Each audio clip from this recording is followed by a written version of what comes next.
SIR में किन लोगों के नाम काटे आपने? उन लोगों के नाम काटे जो वहाँ नहीं रह रहे हैं काफ़ी समय से, अपना काम धंधा रोजी रोटी के लिए, पेट पालने के लिए दूसरे स्टेट्स में है, तो उनकी चिंता वाजिब है। इसमें किसी पार्टी की बात नहीं, ये तो इलेक्शन कमीशन देख रहा है काम। कोई ममता बनर्जी देख रही हो या नरेंद्र मोदी देख रहे हैं, ऐसा तो नहीं है। इलेक्शन कमीशन ने जो पहला कदम उठाया नाम काटने का, वो उन लोगों का किया जो लोग वहाँ नहीं रह रहे स्थायी रूप से और अपने अपने इलाकों में जा रहे हैं, तो उनकी चिंता वाजिब है। बहुत सारे मित्र लोग तो यहाँ पर कपड़ों से पहचानते लोगों को, तो क्या ये सारे लोग मुसलमान लग रहे हैं आपको? नहीं, सब लोग जा रहे हैं, मुसलमान भी है, हिंदू भी सब है, सब जा रहे हैं। और जितने सवाल आज हमने खड़े किए हैं एम्प्लॉयमेंट का, इंडस्ट्रियलाइजेशन का और सारे, वो सारे सवाल बिहार के वक्त भी थे, लेकिन तब हमने ये सवाल खड़े नहीं किए। और ये सच है कि बिहार, बंगाल में इंडस्ट्रियलाइजेशन नहीं हो रहा, हमेशा खड़े किए, बंगाल में इंडस्ट्रियलाइजेशन खत्म हो गया, ये तो साफ है, इसमें कोई ऐसी बात ही नहीं है। ये महत्वपूर्ण है कि क्या ये लोग वहां जाकर जिस वजह से यहाँ तक आ गए हैं, वापस उसी सरकार को वोट देंगे, उस पार्टी को वोट देंगे कि नहीं देंगे, ये महत्वपूर्ण होगा। और वो कैसे किसका वोटर जा रहा है प्रोफेसर जी, ये किसका वोटर जा रहा है? देखिए, यदि मुस्लिम यदि जा रहे हैं जो सूरत से हैं या गुजरात में हैं, चाहे दिल्ली से जा रहा हो, मुस्लिम यदि वोटर जा रहा है तो यकीन मानिए वो ममता के लोगों का पोलराइजेशन है, उनका मोबिलाइजेशन है।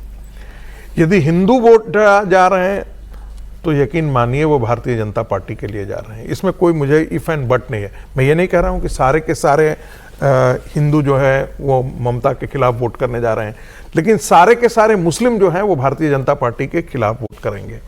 ये बात बहुत क्लियर हो जानी चाहिए कि मुसलमानों के लिए भारतीय जनता पार्टी काफिर है, दुश्मन है, एंटी इस्लाम है, हिंदूवादी पार्टी है, इसलिए उसका सत्यानाश होना बहुत जरूरी है और इसलिए वो वोट करते हैं। 10 सेकंड रुक जाइए। उनको शिक्षा से लेना देना नहीं है, उनको डेवलपमेंट से लेना देना नहीं है, उनका रोड हो जाए या नहीं है, उनके लिए है कि ये हिंदूवादी पार्टी है। देखना ये दिलचस्प होगा कि बंगाल के हिंदुओं के मन में ये बात आती है क्या कि मुसलमान कैसे वोट करता है। अगर जो आप बात कह रहे हैं वो बात योगी आदित्यनाथ देखिए मंच पे तो पहुंचाने की यही कोशिश करते हैं कि हम हिंदुओं की पार्टी है, हिंदुओं की रक्षा करते हैं, यही तो बात है। मुख्यमंत्री योगी आदित्यनाथ बड़ी अपील कर रहे हैं, सरकार बनी तो गाय कटने नहीं देंगे, सरकार बनी तो हिंदुओं को बंटने नहीं देंगे।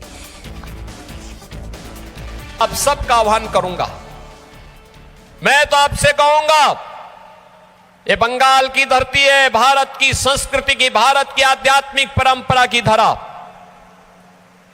हमें इस बात को तय करना होगा, बंगाल की धरती पर गौ माता को कटने नहीं देंगे और बंगाल की धरा पर हिंदुओं को बंटने नहीं देंगे।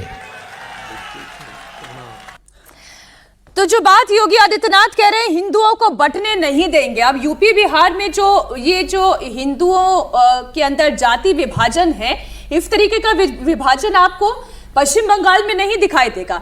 वहां अलग तरीके का हिंदुओं के वोटों में विभाजन होता है, हम उस पर करेंगे चर्चा, लेकिन पहले एक बार आप सुने मुख्यमंत्री योगी आदित्यनाथ ने क्या कहा। ना गाय कटने देंगे, ना हिंदुओं को बंटने देंगे। अब सबका आह्वान करूंगा, मैं तो आपसे कहूंगा, ये बंगाल की धरती है, भारत की संस्कृति की, भारत की आध्यात्मिक परंपरा की धरा।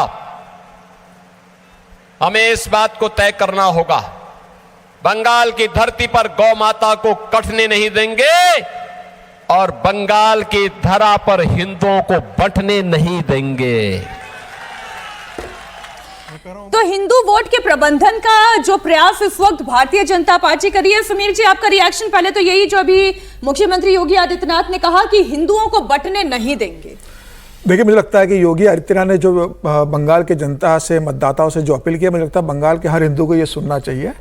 और जिस तरीके से योगी आदित्यनाथ ने उत्तर प्रदेश के अंदर 2017 से लेकर 2027 तक जिस तरीके से वहाँ पर एक अपराधियों को, सबको जो कहते हैं ना कि मिट्टी में मिला देना, लॉ एंड ऑर्डर को जिस तरीके से योगी आदित्यनाथ ने वहाँ सुधारा है, तो योगी आदित्यनाथ की अपील है कि भाई अगर हिंदू की सरकार आएगी, मतलब भारतीय जनता पार्टी की सरकार आएगी, तो जो लॉ एंड ऑर्डर हमने उत्तर प्रदेश के अंदर स्टेब्लिश किया वही बंगाल के अंदर हम करेंगे।